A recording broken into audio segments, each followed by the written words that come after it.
नमस्कार मित्रांनो, welcome to S class education. आज आपण बघणार आहोत की 10th स्टँडर्ड जॉमेट्रीची आन्सर शीट कशी लिहायची आहे, आन्सर्स कसे लिहायचे आहेत आणि एक्झॅक्टली क्वेश्चन सॉल्व्ह कसे करायचे आहेत आणि त्यासोबतच कोणत्या मिस्टेक्स अवॉइड केल्या पाहिजेत. So let us start. First of all आपला जो पहिला क्वेश्चन असतो तर तो असतो एमसीक्यूज वाला. सो त्यामध्ये तुम्हाला फक्त जे करेक्ट आन्सर आहे ते लिहायचं असतं. पण एक गोष्ट लक्षात ठेवायची आहे की जेव्हा तुम्ही आन्सर लिहिणार आहात तेव्हा तुम्हाला काय करायचं आहे, तर A B C D J काही तुमचा आन्सर असेल तो पॉइंट म्हणजे तो ए बी सी डी वाला ऑप्शन पण लिहायचा आहे आणि त्या बी मध्ये काय आहे, त्या ए मध्ये काय आहे ते पण तुम्हाला लिहायचंय. इन शॉर्ट अशा पद्धतीने एकाखाली एक तुम्हाला क्वेश्चन नंबर 1 चा आन्सर लिहायचा आहे. कोणीही एका बाजूला एक नाही लिहिणार, कारण एक्झामिनर पेपर अशा पद्धतीने चेक करतो आणि मग तुम्हाला मार्क्स जे आहेत ते दिले जातात. दुसरी गोष्ट, या पहिल्या क्वेश्चन मध्ये काहीच ऑप्शनला नाहीये, सो तुम्हाला सगळेचे सगळे एमसीक्यू जे आहेत तर ते सॉल्व्ह करायचे आहेत. आणि यामध्ये मोस्टली एमसीक्यूज जे आहेत तर ते प्रॉब्लेम सेट मधूनच विचारले जातात. सो तुम्हाला यासाठी फक्त प्रॉब्लेम सेट वाले एमसीक्यूज करायचे आहेत. जास्त नाहीयेत. प्रत्येक चॅप्टरचे एक ऍव्हरेज बघायचं म्हटलं तर 5 ते 6 एमसीक्यूज असतील. तेवढे तुम्हाला फक्त करायचे आहेत, कारण त्यातलेच मोस्टली एमसीक्यूज तुम्हाला विचारले जातात. इश्यू इज की माझ्याकडे याचा क्वेश्चन पेपर अवेलेबल नाहीये, कारण हे खूप जुने पेपर्स आहेत. जेव्हा मी कधी 10वीत होते तेव्हा ते सॉल्व्ह केलेले आहेत. पण ऑफकोर्स सिलेबस सेम आहे आणि त्यामुळे आपण नक्कीच बघू शकतो, कारण तुम्हाला फक्त प्रेझेंटेशन दाखवायचं आहे मला या थ्रू आणि कसं सॉल्व्ह करायचं आहे, काय टिप्स आहेत ते दाखवायचे आहेत. सो क्वेश्चन्स तितके मॅटर नाही करणार, पण आन्सर्स कसे लिहायचे आहेत ते नक्की मॅटर करेल. सो अशा पद्धतीने तुम्हाला फर्स्ट ऑफ ऑल एमसीक्यूचे आन्सर्स लिहायचे आहेत, ऑप्शन पण आणि त्याच्यामध्ये काय आहे ते लिहायचं आहे. तेव्हा कुठे तुम्हाला आउट ऑफ मार्क्स मिळतील. आणि हवा तर तुम्ही एकानंतर एक लाईन पण सोडू शकता, ते पण अजून छान वाटेल की हे लिहिल्यानंतर तुम्हाला एक लाईन सोडायची आहे आणि मग सेकंडचा आन्सर लिहा, असं पण करू शकता. त्यानंतर क्वेश्चन नंबर 1 बी असल्यामुळेच मी त्याच्या खाली कंटिन्यू केले. जर हाच क्वेश्चन नंबर 2 असता तर नवीन पेजवर नवीन क्वेश्चन प्रमाणे आपण चालू केलं असतं. आता क्वेश्चन नंबर 1 बी जो आहे त्यामध्येही तुम्हाला सॉल्व्ह करायचे असतात क्वेश्चन्स. आता इथे ना तुम्हाला फाइंड आउट करायला सांगितलेलं होतं की ए बी हे इज इक्वल टू 6 आहे, D C is equal to 8 आहे, तर तुम्हाला एरियाचा रेशो फाइंड आउट करायचा आहे. सिमिलॅरिटी चॅप्टर मधला क्वेश्चन आहे आणि खूप इझी क्वेश्चन आहे. पण याच्यामध्ये एक मिस्टेक होते, ती म्हणजे अशी की नक्की तुम्ही कोणता थिअरम वापरून हे सॉल्व्ह करताय, नक्की काय प्रपोर्शन आहे ते तुम्हाला इथे व्यवस्थित सांगायचं आहे, तर ते आन्सर तुमचं बरोबर मानलं जाईल. डायग्राम ऑलरेडी दिली होती. गिवन मध्ये सांगितलेलं होतं की अँगल आपला जो एबीसी आहे आणि अँगल जो डीसीबी आहे तर तो 90 डिग्री आहे. एबी ची जी लेंथ आहे किंवा हाईट आहे दॅट इज 6 सेंटीमीटर आणि डीसी ची हाईट जी आहे तर ती 8 आहे. तर तुम्हाला याचा आणि याचा जो एरिया आहे तर तो फाइंड आउट करायचा आहे, त्याचा रेशो फाइंड आउट करायचा आहे. So as you all know की हाईट जी आपल्याकडे दिलेली आहे तीच वापरून आपण रेशो फाइंड आउट करू शकतो. बघा, दोघांचा बेस या ठिकाणी सेम आहे. ठीक आहे, BC is the same base for both. आणि बेस सेम असल्यामुळे आपले जे एरियाज आहेत तर ते प्रपोर्शन आहेत कोणाची, हाईटशी, कारण बेस सेम आहे. हे तुम्हाला करून दाखवायचं आहे. ठीक आहे. आणि मग त्यानंतर हा आपला जो ऍक्च्युअल फॉर्म्युला आहे B one into H1 bye बी2 into H2 तो या ठिकाणी वापरलेला आहे. हवं तर तुम्ही असं लिहिला तरी पण चालेल, पण तुम्हाला मग मेन्शन करावं लागेल की बी1 बीसी आहे किंवा H1 AB आहे, हे मेन्शन करावं लागेल. किंवा ते न करता डिरेक्टली असं सॉल्व्ह केलं तरी पण चालणार आहे. बीसी बीसी कॅन्सल होईल कारण दोघांचा पण बेस सेम आहे. सो 6/8 आणि रिड्यूस केलं तर 3/4. सो हे आलं तुमचं फायनल आन्सर. हवं तर तुम्ही याला छानसा बॉक्स केला तरी पण चालेल. युजली हे जे बॉक्स वगैरे आहे ते आपण मोठ्या क्वेश्चन साठी सॉल्व्ह करतो, म्हणजे सॉल्व्ह करताना करतो, कारण आन्सर हायलाइट व्हावं यासाठी. इथे करायची गरज नाहीये, पण केलं तर अजून छान वाटेल. ठीक आहे. सो आज पहिला क्वेश्चन सगळ्यात इम्पॉर्टंट आहे, हे रिझन लिहिणं. अदरवाईज तुम्ही सॉल्व्ह केलं तरी पण तुम्हाला मार्क्स नाही दिले जाणार पूर्ण, कारण हे रिझन इम्पॉर्टंट आहे. सो बघा, अशा पद्धतीने therefore answer is equal to करून शेवटी तुम्हाला लिहायचंय, किंवा एवढा वेळ घालवायचा नसेल तर जे काय आन्सर येईल त्याला सिंपल बॉक्स केला तरी पण चालेल. नेक्स्ट क्वेश्चन मध्ये काय सांगितलंय बघा, की तुम्हाला या ठिकाणी बीसी जे आहे तर त्याची लेंथ फाइंड आउट करायची आहे. हे सांगितलेलं आहे की बीएसी इज वॉट 30 डिग्री आणि एसीबी इज वॉट 60 डिग्री आणि जे हायपोटेनियस आहे दॅट इज एसी तर ते 60 सेंटीमीटर आहे आणि बी 90 डिग्री आहे. तर तुम्हाला काय फाइंड आउट करायचं आहे, बीसी ची लेंथ फाइंड आउट करायचं आहे, जे की 30 डिग्रीच्या अपोजिट आहे. सो या ठिकाणी अगेन तुम्हाला पायथागोरस चॅप्टर मधला थेरम यूज करायचा आहे 30 60 90 वाला. तर त्यांचं असं, त्या थेरमचं असं म्हणणं आहे की the side which is opposite to 30 degree म्हणजेच BC is half times of the hypotenuse. आणि या ठिकाणी बीसी जे आहे तर ते अपोजिट आहे अँगल ए, जो की तिचा आहे 30 डिग्रीचा आहे. त्यामुळे बीसी काय असणार आहे, हाफ ऑफ एसी. हे सगळं लिहायचंय. तुम्हाला माहिती असेल तर ज्योमेट्रीमध्ये रिझन्सला खूप जास्त इम्पॉर्टन्स आहे, थिअरमला खूप जास्त इम्पॉर्टन्स आहे. विदाउट दॅट तुम्हाला क्वेश्चन मध्ये आय मीन आन्सर मध्ये फुल मार्क्स नाही मिळणार. कारण अल्जेब्रा मध्ये इट वॉज इझी की आपण सॉल्व्ह केलं, आन्सर आला आणि डन आणि रस्टेड. पण याच्यामध्ये असं नाही होणार. याच्यामध्ये तुम्हाला रिझन्स लिहिणं पण अपेक्षित आहे. प्रत्येक आन्सर का आलं, कसं आलं हे सांगणं पण खूप जास्त महत्वाचं आहे. त्यानंतर आफ्टर दॅट नेक्स्ट आता बघा इथे तुम्हाला बघायला मिळते की एक्झॅक्टली आता आपण आन्सर सॉल्व्ह करून दाखवायचे. प्रत्येक स्टेप्सला मार्क्स असल्यामुळे स्टेप्स दाखवायच्या आहेत.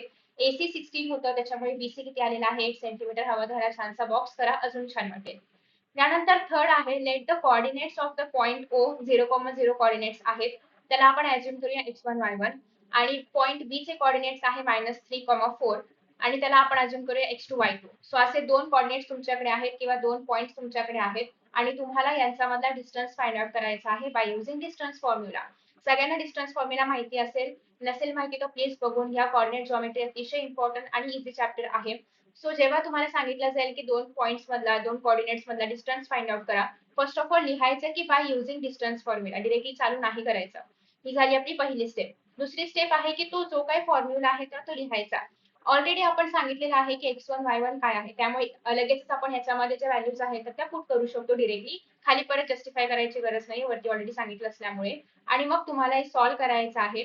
या ठिकाणी कुठेही सेंटीमीटर मीटर नव्हतं सांगितलं, सो आन्सर मध्ये लिहिताना आपण युनिट्स लिहिणार आहोत. जे काय आन्सर येईल ते सेंटीमीटर दिलं असतं आपण ते लिहिलं असतं. इन केस युनिट नाही दिलं तर डिरेक्टली युनिट्स हा शब्द लिहून यायचा, पण काहीतरी लिहून यायचं. इथे पण बघा मी युनिट मध्ये सेंटीमीटर दिलं होतं सो लिहिलेलं आहे. इन केस मी नसतं लिहिलं तर या ठिकाणी माझा अर्धा मार्क कट झाला असता. इथे युनिट नाही दिले, तुम्ही युनिट्स हा शब्द लिहून या.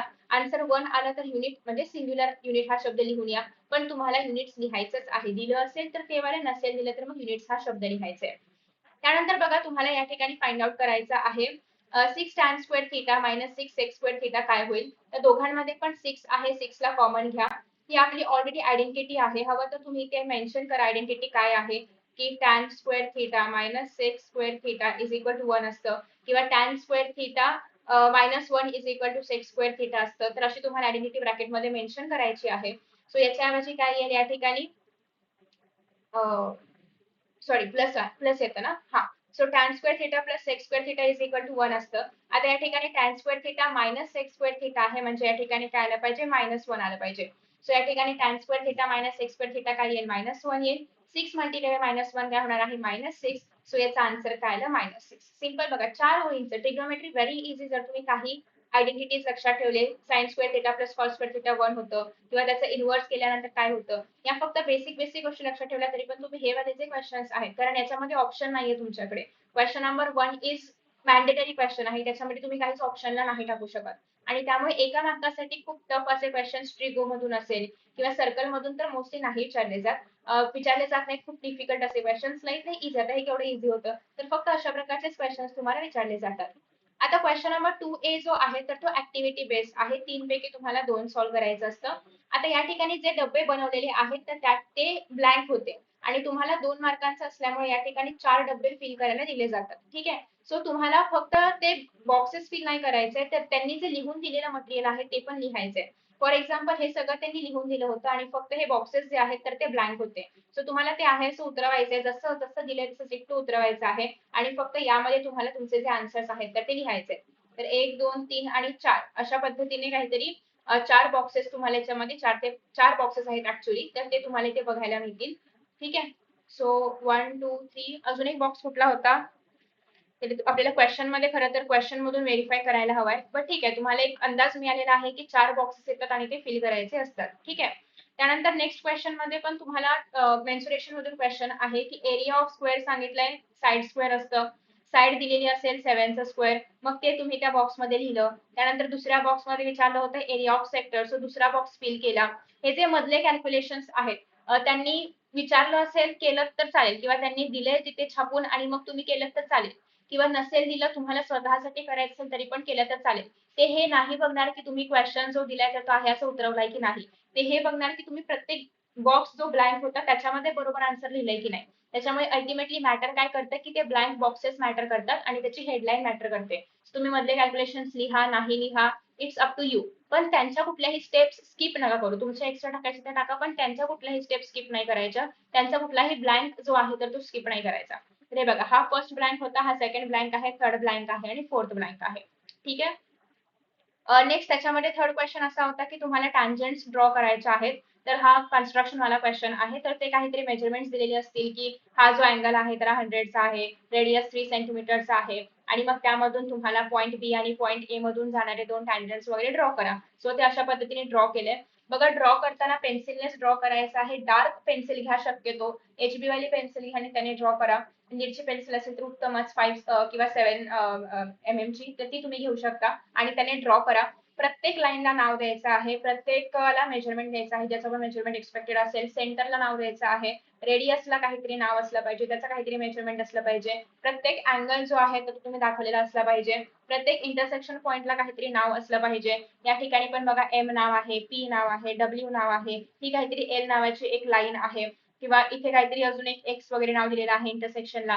तर अशा पद्धतीने लाईन L जी आहे आणि ही जी लाईन M आहे हे काय आहे टॅन्जंट्स आहेत हे पण खाली स्पेसिफाय करायचंय कारण ते एक्सपेक्टेड होतं ड्रॉ करणं. सो अशा पद्धतीने तुम्हाला ड्रॉ करायचे. अर्थात हे 2च मार्कांसाठी असल्यामुळे आपण कुठलीही स्टेप्स ऑफ कन्स्ट्रक्शन्स आणि इतर काही लिहिणार नाही आहोत. आपण डिरेक्टली फक्त इथे ड्रॉ करून दाखवणार आहोत. ठीक आहे. आफ्टर दॅट नेक्स्ट आता आपल्याला बघायचं आहे क्वेश्चन नंबर 2B. 2B मधला बघा पहिलाच क्वेश्चन माझा चुकीचा सॉल्व्ह झाला किंवा काहीतरी चुकलं असेल तर खूप जास्त असं खाडाखोड नाही करायची. काही चुकलं असेल तुमचं जस्ट एक लाईन ड्रॉ करायची आहे आणि डन तेवढंच. त्याच्या व्यतिरिक्त अजिबात खाडाखोड करायची नाही. अजिबात असे डबल प्रोसेस आणि असं असं असं काहीच करायचं नाही. फक्त एक सिंगल लाईन ड्रॉ करायची आणि तेवढंच सोडून द्यायचं. ठीक आहे. त्यानंतर हवं तर तो क्वेश्चन तुम्ही पुन्हा सॉल्व्ह करा. आता याच्यामध्ये काय सांगितलं होतं डायग्राम दिली होती आणि सांगितलं होतं की एक आपल्याकडे अँगल जो आहे QPR तर त्या अँगल मध्ये किंवा त्या ट्रायंगल मध्ये जे PQ आहे तर ते काहीतरी 9 आहे 9 सेंटीमीटर नाही सांगितलंय. सो याचा अर्थ 9 युनिट्स आहे. सो आन्सर जर तुम्हाला लेंथ वाला विचारलं असेल तर यू हॅव टू मेन्शन किती युनिट्स मध्ये आहे. QM जे आहे तर ते 3.6 आहे. PR जे आहे तर ते 10 आहे. फिगर काय तुम्हाला ड्रॉ करून दिली आहे त्याच्यामुळे तुम्हाला जस्ट कॉपी पेस्ट मारायची आहे. आणि या ठिकाणी हे सांगितलेलं आहे की PQ bye PR PQ bye PR काय असणार आहे ऑफकोर्स रेशो घ्यायचा आहे 9/10 चा. मग त्यानुसारच तुम्ही जर बघायचं म्हटलं तर QM बाय MR काय असणार आहे 3.6/4 असणार आहे. आणि हेच जर तुम्हाला युनिट्स मध्ये कन्वर्ट करायचं म्हणजे एक डेसिमल मधून बाहेर काढायचं आहे म्हणजे 3.6 होतं ना कॅल्क्युलेशन इझी पडावं म्हणून मी त्याला काय करते आहे बाहेर काढते. असं काही कंपल्शन नाहीये. जस्ट मी वर आणि खाली 10 ने मल्टिप्लाय केलं काही फरक पडणार नाहीये. फक्त तेवढ्या रेशो मध्ये ते बदलत जाईल. ठीक आहे. हे का करते मी मला 3.6 हे असं ऑड टर्म नको आहे. मला त्याला कसं करायचं आहे होल नंबर्स मध्ये आणायचं आहे. सो मी मल्टिप्लाय बाय 10 केलं. याच्यामागे दुसरं काहीच रॉकेट सायन्स नाहीये. केलं तरी चालेल नाही केलं तरी पण चालेल. सो याचं उत्तर काय आलं 9/10 रिड्यूस केल्यानंतर आलं. सो पहिला आणि दुसरं जर मी बघितलं तर रेशो काय असणार आहे PQ bye PR is equal to QM by MR. कशावरून कळलं मला हे तर by converse of angle bisector theorem अतिशय इम्पॉर्टंट लाईन आहे. तुम्ही जेव्हा कुठला पण रिझल्ट आणताय कुठून आला कसा आला कधी आला काय आला ते सगळं मेन्शन करायचं आहे आणि त्यावरून तुम्ही असं सांगू शकता की PM जे आहे इथे तर ते काय करणार आहे याला एक्झॅक्टली मधोमध बायसेक्ट करणार आहे. सो हे तुम्हाला प्रूव्ह करायचं होतं जे तुम्ही केलेलं आहे. आता त्यानंतर इथे बघा हा जो क्वेश्चन आहे याच्यामध्ये पण डायग्राम ड्रॉ करून दिली होती आणि या क्वेश्चन मध्ये तुम्हाला काय करायला सांगितलेलं आहे PR आणि SP च्या ज्या व्हॅल्यूज आहेत तर त्या फाइंड आउट करायच्या आहेत. आता बघा इथे PR कुठे आहे येस PR आहे आणि SP आहे. ठीक आहे याच्या व्हॅल्यूज फाइंड आउट करायचे आहेत. आता सगळ्यात पहिली गोष्ट म्हणजे बघा जेव्हा तुम्हाला क्वेश्चन दिला असेल हा अँगल सांगितलाय 30 आहे. हे निशाणवरून कळतंय की हा अँगल 90 आहे म्हणजे ऑफकोर्स हा अँगल 60 असणार आहे. कसं आलं तर तिघांची बेरीज काय असते 180. तर सगळ्यात पहिली स्टेप म्हणजे तुम्हाला हा जो अँगल आहे PRS वाला तो अँगल आधी फाइंड आउट करायचा आहे. दुसरी गोष्ट तुम्हाला हे माहिती आहे मगाशी सांगितल्याप्रमाणे 30 60 90 चा थिअरम आपण बघितला. 30 च्या अपोजिट साइड तुम्ही काढू शकता. 60 च्या अपोजिट साइड तुम्ही काढू शकता. हायपोटेनियस जे आहे म्हणजे 90 च्या अपोजिट साइड आहे ती पण तुम्ही काढू शकता. एकदा तुम्हाला या दोन साइड्स मिळाल्या की म्हणजे असं स्टेप बाय स्टेप तुम्हाला सॉल्व्ह करायचं आहे. जेव्हा पण क्वेश्चन दिला जाईल फर्स्ट ऑफ ऑल चेकआउट की रिक्वायरमेंट्स काय आहेत. आपल्याला काढायचं काय आहे. त्यासाठी गिव्हन इन्फॉर्मेशन काय आहे आणि मग तुम्ही आरामात सॉल्व्ह करू शकता. सगळ्यात पहिली गोष्ट तर जे गिव्हन आहे तर ते लिहा. जसं की मी तुम्हाला सांगितलं की तुमच्याकडे ऑलरेडी 2 अँगल्स अवेलेबल आहेत आणि तुम्हाला थर्ड अँगल काढायचा आहे. काय कराल 180 मधून या दोघांचं ऍडिशन सबट्रॅक्ट करा. You will get what 60. आता तुम्हाला कळलेलं आहे की हा जो अँगल आहे तो कितीचा आहे 60 चा आहे. आता तुम्हाला हे माहिती आहे की 30 च्या अपोजिट जे आहे तर ते किती आहे 6 आहे. आता तुम्हाला 60 च्या अपोजिट वाला जे साइड आहे तर ते फाइंड आउट करायचं आहे. सो सेग SR जे आहे तर ते काय आहे 30 डिग्रीच्या अपोजिट आहे आणि त्याचं जे लेंथ आहे ते किती आहे 6 आहे. आणि युजली आपण कसं फाइंड आउट करतो 30 डिग्रीच्या अपोजिट म्हणजे काय half of hypotenuse. Do we have hypotenuse नाही माहितीये पण आपल्याकडे याचं लेंथ माहिती आहे. सो उलट करा आता या ठिकाणी reverse engineering 6 is equal to half into PR मग PR ची व्हॅल्यू काय मिळेल 12. सो या ठिकाणी तुम्हाला हायपोटेनियस किती मिळाले 12. आता एक्झॅक्टली तुम्ही 60 च्या अपोजिट तर काढू शकता आरामात आणि हे तुम्ही कसं काढता याचं रिझन लिहायचं आहे तुम्हाला. आता बघा 60च्या अपोजिट कुठलं साइड आहे, एसपी साइड आहे. सो 60च्या अपोजिटची साइड म्हणजेच काय, √3/2 ऑफ हायपोटेनियस. हायपोटेनियस आताच आपण फाइंड आउट केले, किती होतं, 12. सो हे सगळं सॉल्व्ह केल्यानंतर तुम्हाला एसपी पण मिळेल, रिझन इथे लिहायचं आहे. सो अशा पद्धतीने पीआर आणि एसपी दोघांचे पण आपण लेंथ जे आहे तर ते फाइंड आउट केले. या ठिकाणी ना तुम्हाला काही कॅल्क्युलेशन्स दिसतात. तुमच्याकडे ऑप्शन आहे की तुम्ही कॅल्क्युलेशन्स आन्सर शीटच्या लास्ट पेज वरती करू शकता, किंवा तुम्ही या ठिकाणी राईटला थोडीशी जागा ठेवून त्याच्यावरती पण करू शकता. आय वुड सजेस्ट की पेपरच्या लास्ट पेजला करा. त्याच्यावर तुम्हाला पेनाने रफ वर्क असं टायटल लिहायचं आहे. इथे वरती रफ वर्क असं टायटल लिहून मग तुम्ही खाली पेनाने ते सगळे कॅल्क्युलेशन जे आहेत तर ते करायचे आहेत. आणि जेव्हा तुमचा पेपर संपेल ना, तेव्हा त्याच्यावरती पेन्सिलने काट मारा. कंपल्शन नाहीये, मारली नाही मारली तरी पण चालेल, पण वरती रफ वर्कचं टायटल मात्र नक्की द्या पेनाने. ठीक आहे. त्यानंतर बघा या ठिकाणी तुम्हाला फाइंड आउट करायचं आहे, या क्वेश्चन मध्ये पीएस आणि एसआरच्या व्हॅल्यूज तुम्हाला फाइंड आउट करायच्या आहेत. सो पीएस आणि एसआरच्या व्हॅल्यूज तुम्हाला फाइंड आउट करायच्या आहेत. सो गिवन मध्ये काय काय सांगितलेलं आहे की पी क्यू जो आहे आपल्याकडे, तर ही एक रे आहे की जी टच करते सर्कलला at point what Q.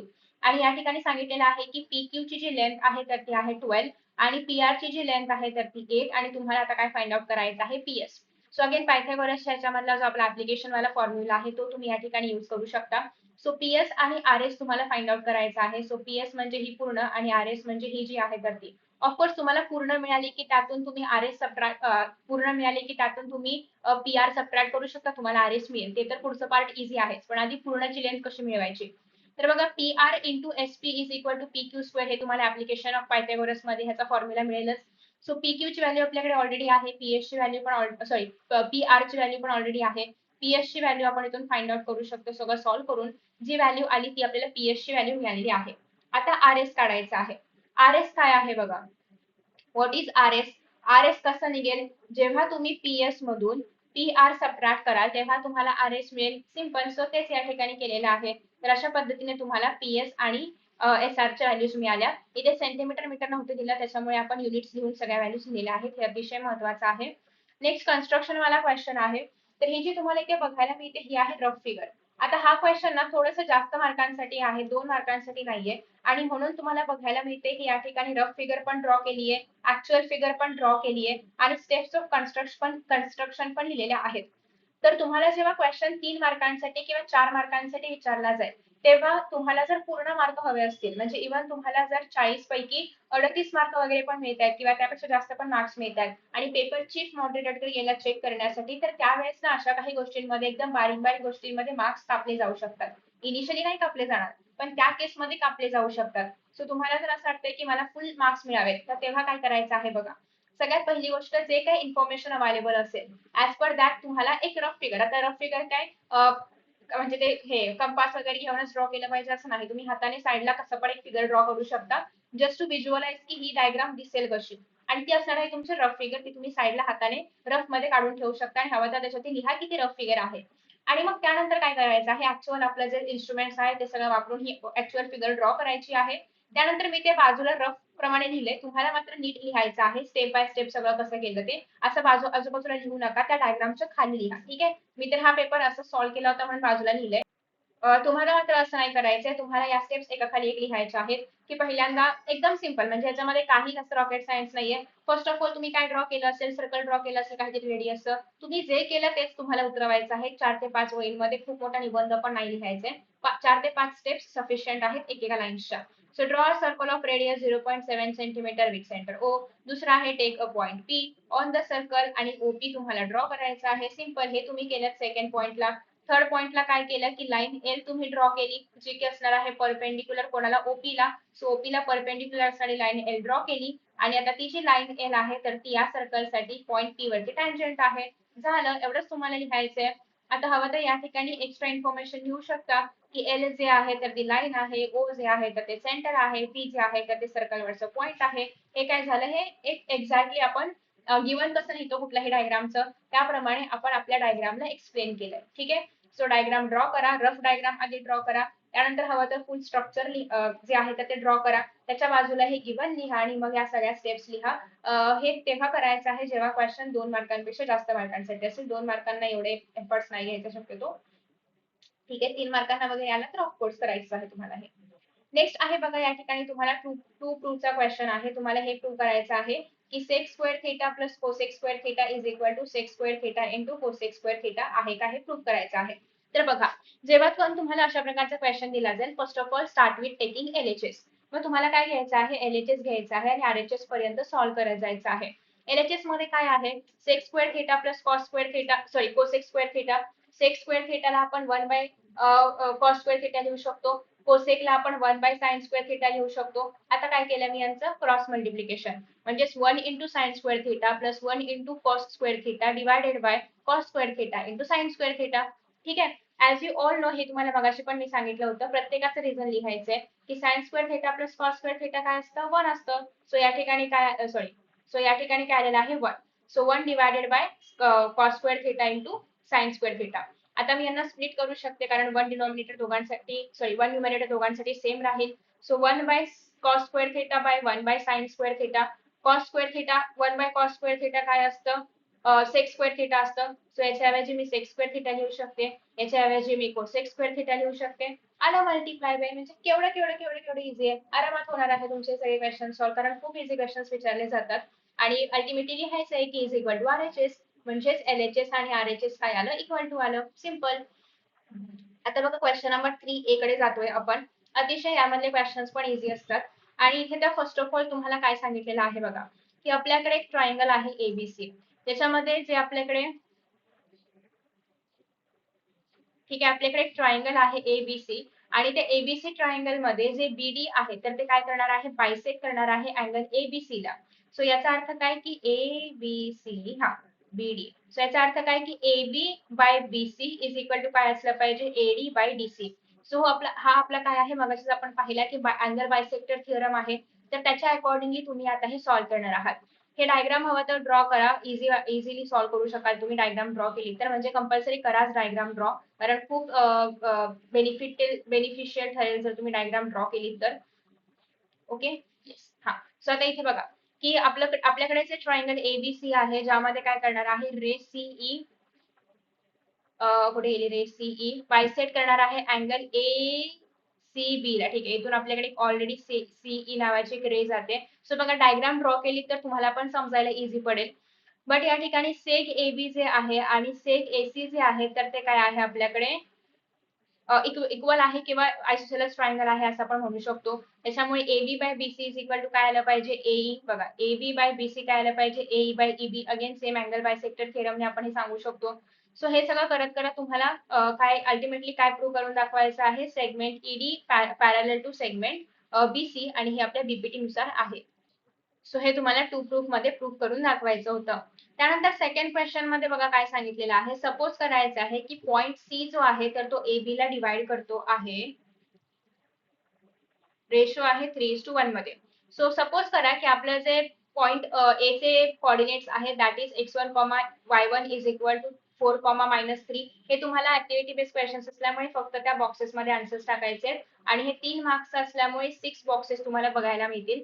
So just check out करा, आपण काहीच जास्त नाही केले, आपण फक्त सेक्शन वाले फॉर्म्युलेस यूज केलेले आहेत आणि सगळ्या व्हॅल्यूज ज्या आहेत तर त्याच्यामध्ये पुट केलेल्या आहेत. सो हे अतिशय इझी आहे. त्यानंतर आहे क्वेश्चन नंबर 3B. 3B मध्ये तुम्हाला ना टू प्रूव्ह वाले क्वेश्चन्स आहेत. काय करायचं, आय मीन टू फाइंड वाला क्वेश्चन आहे. या ठिकाणी डायग्राम दिलं होतं आणि सांगितलेलं आहे की आपल्याकडे एक सर्कल आहे ज्याचं सेंटर आहे डी, जे की टच करणार आहे आपल्या अँगलच्या साइड्सला एसीबी ला, एका पॉइंट वरती ए आणि बी या पॉइंट वरती. तर बघा, अशा पद्धतीने हा अँगल जो आहे तर तो सर्कलला टच करतोय. हे पण सांगितलेलं आहे की आपला जो एसीबी अँगल आहे तर तो आहे 52 डिग्रीचा, आणि आपल्याला आपला जो अँगल आहे दॅट इज एडीबी, म्हणजे हा जो अँगल आहे तर हा फाइंड आउट करायचा आहे. ओके. सो बघा, आता याच्यामुळे काय होतंय ना, इथे एक छान असा क्वाड्रिलॅटरल बनतोय, आणि त्याचाच फायदा आता आपण करून घेणार आहोत आणि आपले क्वेश्चन सॉल्व्ह करणार आहोत. सगळ्यात पहिली गोष्ट म्हणजे ए सी बी डी हा जो आपला क्वाड्रिलॅटरल आहे, ऍज यू ऑल नो की क्वाड्रिलॅटरलच्या सगळ्या अँगलची ऍडिशन किती असते, 360 असते. सो या ठिकाणी आपल्याकडे ना हा अँगल, हा अँगल, हा अँगल, हा अँगल सगळ्यांचं ऍडिशन काय आलं पाहिजे, 360 आलं पाहिजे. ठीक आहे. ते करण्याआधी सगळ्यात पहिली गोष्ट तर हे लिहिली पाहिजे की हे जे एसी आहे तर हे टँजंट आहे, हे जे सीबी आहे टँजंट आहे. कसं कळलं, कारण त्यांनी सांगितलं होतं की एका पॉइंटला हे टच करते सर्कलला, आणि जेव्हा कधी ते सर्कलला टच करेल तेव्हा ते काय असणार आहे, टँजंट असणार आहे. तुम्हाला हे पण माहिती असेल की टँजंट नेहमीच कुठला अँगल बनवतो, सर्कल सोबत 90 डिग्रीचा. मग तुमच्याकडे हा अँगल आहे 52, हे दोन्ही आहेत 90 डिग्री. मग तुम्ही हे आरामात फाइंड आउट करू शकता कारण ऍडिशन काय असते 360 डिग्रीची. सो लिहा 52 degree plus 90 degree plus 90 degree किती होईल 180 डिग्री. सबट्रॅक्ट करा, तुम्हाला काय अँगल मिळालं 128 डिग्री. म्हणजे अशा पद्धतीने हा जो अँगल आहे तर तो किती आहे 128 चा. फक्त तुम्हाला हे रिअलाइज झालं पाहिजे की या ठिकाणी जे आपण घेतोय CA किंवा CB ते आपले काय आहेत टँजंट्स आहेत. हे एकदा का तुम्हाला रिअलाइज झालं की मग तुम्ही आरामात अँगल 90 आहे तुम्हाला कळेल आणि तुम्ही आरामात आपला जो ऍक्च्युअल अँगल आहे टू फाइंड वाला तो फाइंड आउट करू शकता. आता बघा या ठिकाणी तुम्हाला थिअरम प्रूव्ह करण्यासाठी दिलेलं आहे की if a line is parallel to the side of triangle intersects the remaining sides in two distinct points and the line divides the side in the same proportion. So बघा हा आपल्याकडे एक triangle आहे. या ठिकाणी एक CB एक आपली लाईन आहे आणि BE एक आपली साइड हे आहे काय म्हणत आपण लाईनने टच केलेला आहे AC वरती आणि यांच्यामधून L नावाची एक लाईन जी आहे तर ती पास आउट होते. आणि आता तुम्हाला हे सांगायचं आहे की हे लाईनने जेव्हा डिवाइड केला ट्रायंगलला तर त्याने सेम प्रपोर्शन मध्ये डिवाइड केलेलं आहे. म्हणजे यांचं जे प्रपोर्शन आहे तर ते सेम आहे हे तुम्हाला सांगायचंय. आता बघा आपल्याकडे जे ABC ट्रायंगल आहे याच्यामध्ये लाईन L जी आहे तर ती BC ला म्हणजे बेस ऑफ द ट्रायंगलला पॅरलल आहे. ठीक आहे. आणि या ठिकाणी तुम्हाला बघायला मिळते की लाईन L जी आहे तर ती अशा पद्धतीने AB आणि AC ला काय करते इंटरसेक्ट करते आहे. ठीक आहे. सो तुम्हाला हे प्रूव्ह करायचं आहे की AD आणि DB इज इक्वल टू असणार आहे AE आणि EC हा जो रेशो आहे तर तो सेम असणार आहे हे तुम्हाला सांगायचंय. सो फर्स्ट ऑफ ऑल हे दाखवण्यासाठी ना आपण अशा पद्धतीने सेगमेंट्स ड्रॉ केलेले आहेत कारण काहीतरी आपल्याकडे बेस काहीतरी असलं पाहिजे ना. या दोन लाईन्स मधलं रिलेशन दाखवणारं काहीतरी आपल्याकडे असलं पाहिजे. सो त्यासाठी आपण हे कन्स्ट्रक्शन जे आहे तर ते ऍड केलेलं आहे. इथे तुम्हाला फिगर नव्हती दिली, तुम्हाला मनाने फिगर घ्यायचा आहे. सगळे कन्स्ट्रक्शन गिवन बिवन सगळं तुम्हाला स्वतःहून लिहायचंय. सो प्रूफ मध्ये बघा आता याच्यामुळे काय झालं या लाईनमुळे आपल्याकडे ना दोन ट्रायंगल जे आहेत तर ते बनले. एक तर पहिली गोष्ट म्हणजे ADE हा ट्रायंगल बनला आणि दुसरी गोष्ट म्हणजे आपल्याकडे हा जो दुसरा ट्रायंगल आहे ECB तर सॉरी एक मिनिट एक पहिला अँगल आपल्याकडे जो बनलेला आहे तर तो कुठला आहे ADE हा एक आपल्याकडे ट्रायंगल आहे आणि दुसरा ट्रायंगल जो आहे तर तो आहे EDB हा एक आपल्याकडे ट्रायंगल आहे. येस आपल्याला या दोघांचे रेशो बघायचे आहेत ना. सो त्याच्यामुळे हे दोन ट्रायंगल जे आहेत तर ते आपल्याकडे बनलेले आहेत एक ग्रीन वाला आणि एक ब्ल्यू वाला. सो आता बघा तुम्हाला काय बघायला मिळते की हा जो एक ट्रायंगल आहे आणि हा जो एक ट्रायंगल आहे या दोघांची जी एक साइड आहे तर ती सेम आहे. म्हणजेच या ठिकाणी जे तुम्हाला बघायला मिळते दॅट इज फक्त AD आणि BE याच्या आधारावरती आपण जे आहे यांच्यामध्ये सिमिलॅरिटी दाखवू शकतो कारण एक साइड जी आहे तर दोघांची सेम आहे. सो AD बाय BD हा यांचा रेशो बनेल. सिमिलरली आता आपण दुसरे दोन ट्रायंगल बघायचे म्हटलं तर ADE हा एक ट्रायंगल बनणार आहे आणि ADC हा एक ट्रायंगल बनणार आहे. याच्यामध्ये पण एक साइड सेम असल्यामुळे आपण यांच्या बेसिसचे रेशो घेऊ शकतो. दॅट इज AE चा रेशो आपण घेऊ शकतो आणि EC चा रेशो आपण घेऊ शकतो सिमिलॅरिटीचा थिअरम्स वापरून. सो ते तुम्हाला इथे लिहायचं आहे की एरिया जे असणार आहे तर ते प्रपोर्शनेट असणार आहे त्यांच्या बेसिस सोबत. आता बघा यांच्या दोघांमध्ये पण जो आपला DE आहे तर तो कॉमन बेस आहे दोघांसाठी पण. सो अँगल DCE EBD हे काय आहेत एकमेकांना पॅरलल आहेत. सिमिलरली दोघांच्या हाईट सेम आहेत. आपण बघितले की एक साइड जी आहे तर ती सेम आहे. याचा अर्थ दोन्ही ट्रायंगल जे आहेत तर ते इक्वल आहेत दोन्ही ट्रायंगलचा जो एरिया आहे तर तो इक्वल आहे असं आपण मानू शकतो. फर्स्ट सेकंड आणि थर्ड तिन्ही पण इक्वेशन जर आपण बघायचे म्हटले तर आपण हे दाखवू शकतो की ADE EBD हे काय आहेत सगळे सेम आहेत. म्हणजे दोन्ही पण हे जे ट्रायंगल्स आहेत तर ते सगळे काय आहेत सेम आहेत आणि हे सेम असल्यामुळे यांचे हे जे राईट हँड साइड वाले सगळ्या व्हॅल्यूज आहेत तर त्या आपण कशा असणार आहेत सेम आहेत. आणि त्यावरून आपण हे सांगू शकतो की हे दोघं जर प्रपोर्शन मध्ये असतील तर हे दोघं आणि हे दोघं पण प्रपोर्शन आहेत. ठीक आहे. आफ्टर दॅट नेक्स्ट कन्स्ट्रक्शन वाला क्वेश्चन आहे. अगेन इथे मी तुम्हाला स्टेप्स ऑफ कन्स्ट्रक्शन आणि रफ फिगर पण लिहून दाखवले. द रिझन इज की हा क्वेश्चन 2 मार्कांपेक्षा पण जास्त मार्कांसाठी विचारला गेला होता. सो आधी रफ डायग्राम लिहून त्याच्या खाली रफ असं लिहायचंय. ही फेअर डायग्राम आहे. त्याचे स्टेप्स ऑफ कन्स्ट्रक्शन जे असतील तर ते आणि जे फाइंड आउट करायला सांगितलेलं आहे तर ते करायचं आहे. सिमिलरली या ठिकाणी तुम्हाला बघायला मिळते की ट्रिगोवाला क्वेश्चन आहे की AB एक प्रकारचं काय आहे लाईट हाऊस आहे. ते ज्याची लेंथ किंवा हाईट जी आहे तर ती 90 मीटर आहे आणि शिप जी आहे त्याची छोटंसं शिपचं तुम्हाला एक डायग्राम पण बघायला मिळते जे की C पॉइंट वरती आहे. BC काहीतरी डिस्टन्स आहे आणि इथून जे इथपर्यंतचा अँगल बनतोय म्हणजे ACCB हा जो आपल्याला अँगल बघायला मिळतोय ACB वाला तर तो कितीचा आहे 60 डिग्रीचा आहे आणि या ठिकाणी तुम्हाला ऑब्झर्वर बघायला मिळतोय. दुसरी गोष्ट अशी आहे की आपल्याकडे ओके दुसरी गोष्ट अशी आहे observer is observing sorry observer जो आहे तर तो A पॉइंट वरती आहे. ऑब्झर्वर जो आहे तर तो A पॉइंट वरती आहे. Angle DAC is equal to angle of depression that is what 60 degree. आता तुम्हाला हे माहिती आहे की इथे जर मी अजून एक लाईन ड्रॉ केली आणि हे जे अँगल्स आहेत ते कसे आहेत, ऑल्टरनेट अँगल्स आहेत. ऑल्टरनेट अँगल्स नेहमी सेम असतात. If this is 60 this is also 60. तुम्हाला माहिती आहे की हे जर मी एक्सटेंड केलं तर हे किती बनणार आहे, 180. त्यातलं हे किती आहे, 60 आहे. हे किती आहे, 90 आहे. म्हणजे हे केवढं बनेल, 30 बनेल. म्हणजेच या ठिकाणी हे किती झालेलं आहे एकूण तुमच्याकडे अँगल 30 डिग्रीचा. हे आपण जस्ट एक बेसिक इन्फॉर्मेशन घेतोय डायग्रामला अनालाइज करण्यासाठी. नेक्स्ट आपल्याला काय फाइंड आउट करायचं आहे बघा या ठिकाणी. बीसी जे आहे म्हणजे जिथे शिप उभं आहे आणि जिथे लाईट हाऊस आहे यांच्यामधलं डिस्टन्स तुम्हाला फाइंड आउट करायचं आहे. आता जर मला हे कळलं की हे 30 डिग्री आहे आणि मला जर इथलं लाईन फाइंड आउट करायचं आहे तर मी एक्झॅक्टली हे करू शकते की 30च्या अपोजिट म्हणजे काय, हाफ ऑफ हायपोटेनियस. आता माझ्याकडे हायपोटेनियस आहे का, नाही, हे मला नाही माहितीये. पण मला काय माहितीये, 60च्या अपोजिट वाली हे माहिती आहे, साइड माहिती आहे. सो मी अगेन √3/2 इंटू जी काय 60च्या अपोजिट वाली हाईट आहे that is AB is equal two of hypotenuse असं करून हे सॉल्व्ह करू शकते. इथून मला हायपोटेनियस मिळेल. मग ती जी काही हायपोटेनियस असेल ती मी यूज करू शकते. हा माझ्याकडे कुठला ऑप्शन आहे, जो मी 30, 60, 90 डिग्री मध्ये सॉल्व्ह केला होता तो एक ऑप्शन आहे. पण जसं की तुम्हाला इथे बघून कळतंय हा क्वेश्चन ट्रिगोचा आहे. सो तुम्हाला ट्रिगोचे फॉर्म्युले यूज करावे लागतील. Trigo is equal to what, opposite side by adjacent side. तो जो आपला फॉर्म्युला आहे तो यूज करा. सो आता या ठिकाणी तुम्हाला 60 डिग्रीचं जे आहे तर ते फाइंड आउट करायचं आहे. Opposite side by adjacent side. Opposite तर 90 आहे, you know. Adjacent you don't know. So या ठिकाणी tan 60 डिग्री काय असतं, √3. आणि या ठिकाणी तुम्हाला तेच फाइंड आउट करायचं आहे की √3 is equal to opposite side is 90 by adjacent side is BC. हे सगळं सॉल्व्ह करा. 30 इंटू √3 मीटर पर्यंत व्हॅल्यू येते. तुम्हाला जर √3 ची व्हॅल्यू तिथे दिली असेल तर बेस्ट, नसेल तर 1.73 असते. ही लक्षात ठेवा √3 ची व्हॅल्यू. आणि ते तुम्हाला इथे पुट करून फायनल कॅल्क्युलेशन जे आहे तर ते करायचे. कॅल्क्युलेशन इथे नाही करायचे, लास्ट पेजवर करायचे आहे. ठीक आहे. नेक्स्ट आहे क्वेश्चन नंबर 4 मधला 1. आता या ठिकाणी तुम्हाला टू प्रूफ मध्ये सांगितलेलं आहे की AB by DB is equal to AE square by EB square तुम्हाला प्रूफ करायचं आहे. जर तुमच्याकडे CE जे असेल तर ते बायसेक्टर असेल. सो तुमच्याकडे एक ट्रायंगल आहे ABC नावाचा. CD जे आहे तर ते परपेंडिक्युलर आहे AB वरती, हे सांगितलेलं आहे इथे. ठीक आहे. ACB जे आहे तर ते या ठिकाणी कितीच आहे, 90 डिग्रीच आहे, हे पण सांगितलेलं आहे इथे. CE जे आहे तर ते ACBचं जे आहे तर ते बायसेक्टर आहे, तेही या ठिकाणी सांगितलेलं आहे. ठीक आहे. तर अशा पद्धतीने तुमच्याकडे सगळ्या गोष्टी गिवन मध्ये दिलेल्या आहेत. एक डायग्राम ड्रॉ करा आणि हे सगळं आरामात तुम्ही सॉल्व्ह करू शकता बाय युझिंग इक्वल रेशो आणि सिमिलॅरिटीज वाल्या टेस्ट. त्यानंतर सेकंड मध्ये असं आहे की तुम्हाला व्हॉल्यूम ऑफ टेस्ट ट्यूब वगैरे फाइंड आउट करायचं आहे. व्हॉल्यूम ऑफ एम्प्टी पार्ट्स वगैरे. सो यासाठी तुम्हाला सगळे फॉर्म्युले माहिती असले पाहिजे. सिलेंडरचं व्हॉल्यूम किती आहे मोस्टली करून ठेवा. त्यानंतर क्यूबचं व्हॉल्यूम कसं काढतात, सिलेंडरचा एरिया कसं काढतात, कोनचा एरिया आणि व्हॉल्यूम कसं काढतात. सो ते सगळे फॉर्म्युले जर तुम्हाला माहिती असेल तर तुम्ही हे क्वेश्चन आरामात सॉल्व्ह करू शकता. याच्यामध्ये इश्यू होतो कॅल्क्युलेशन्स मध्ये व्हॉल्यूम किंवा मेन्सुरेशन वाले क्वेश्चन सॉल्व्ह करताना. त्याच्यामुळे प्लीज कॅल्क्युलेशन्स नीट करा आणि त्यासाठी तुम्ही लास्ट पेजचा यूज करा आणि फायनल आन्सरला तुम्हाला सर्कल वगैरे करायचं आहे.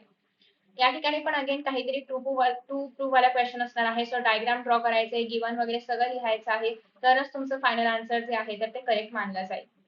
आफ्टर दॅट नेक्स्ट क्वेश्चन मध्ये काय दिलेलं आहे तुम्हाला, क्वेश्चन नंबर 5 मध्ये की फिगर दिलेली आहे टेंटची आणि सांगितलेलं आहे की AB आणि AC जे आहे तर ते इक्वल टू आहे. म्हणजे या ठिकाणी आयसोसेलेस ट्रायंगल आहे आणि AD जे आहे तर ते 0.8 मीटरचं आहे.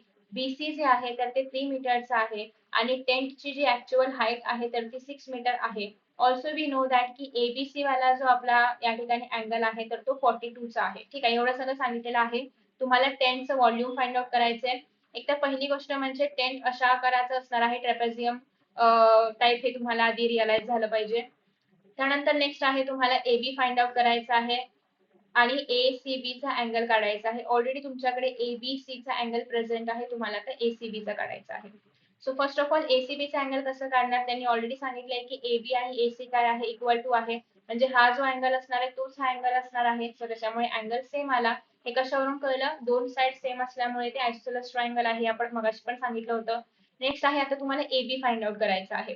सो आता हे जे ABD वाला ट्रायंगल आहे आणि हा जो दुसरा एक ट्रायंगल आहे, एक हा ट्रायंगल आहे आणि एक हा ट्रायंगल आहे.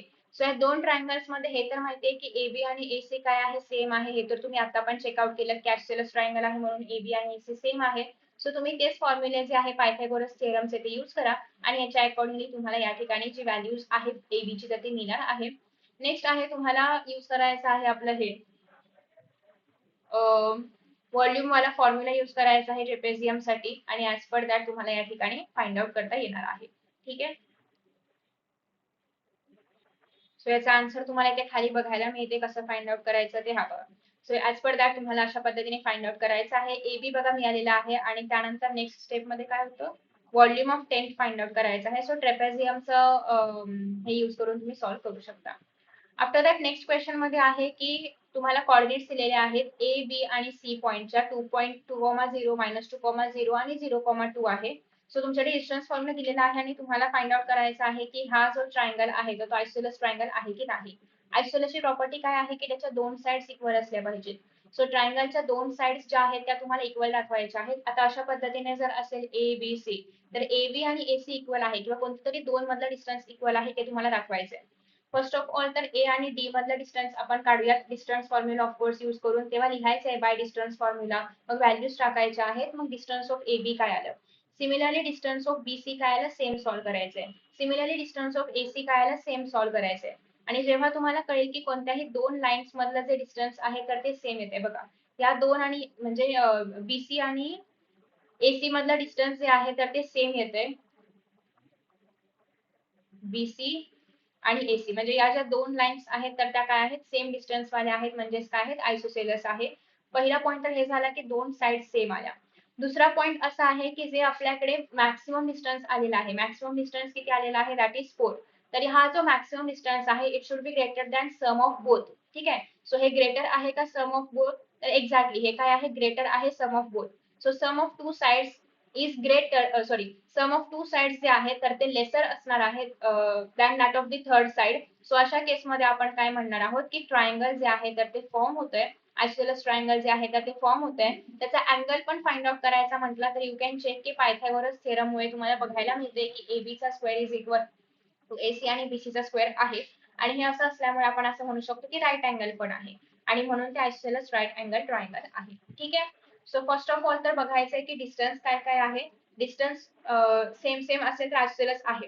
दुसरं असं आहे की ट्रायंगल असणार की नाही हे बघण्यासाठी आपण काय करतो मोठ्या साइडचं मोठी साइड जी असेल दॅट शुड बी किंवा sum of other side should be less than equal to किंवा लेस दॅन काय असलं पाहिजे मोठं साइड. सो या ठिकाणी 4 मोठी साइड होती आणि दोघांचं सम जे आहे तर ते काय येते 4 पेक्षा लहान येत असल्यामुळे काय होते की एक्झॅक्टली तिथे जे ट्रायंगल आहे तर ते फॉर्म होणार आहे. दुसरी गोष्ट आपण ही पण बघितली की पायथागोरस थिअरम वापरून ते राईट अँगल ट्रायंगल आहे का आणि त्यानंतर हे लिहायचं झालं की आयसोसेलेस राईट अँगल ट्रायंगल आहे जे की आपण खाली कन्क्लुजन मध्ये लिहितोय. तर अशा पद्धतीने हा पूर्ण पेपर तुम्हाला सॉल्व्ह करायचा आहे. आणि होप की एक बेसिक आयडिया मिळाली की पेपर कसं सॉल्व्ह केलं पाहिजे रफ वर्क कुठे केलं पाहिजे आणि काय केलं पाहिजे. क्वेश्चन्स अवेलेबल नाहीयेत पण एक तुम्हाला अंदाज आला असेल की थिअरम कसं लिहायचं आहे किंवा काय लिहायचं आहे. आणि आय होप की तुम्हाला हा व्हिडिओ आवडला असेल. Thank you so much for watching आणि सगळ्या प्रॅक्टिस सेटचे व्हिडिओज ऑलरेडी अपलोड केलेले आहेत. काही डाऊट असेल तुम्ही रेफर करू शकता. Best of luck. Thank you so much and bye bye.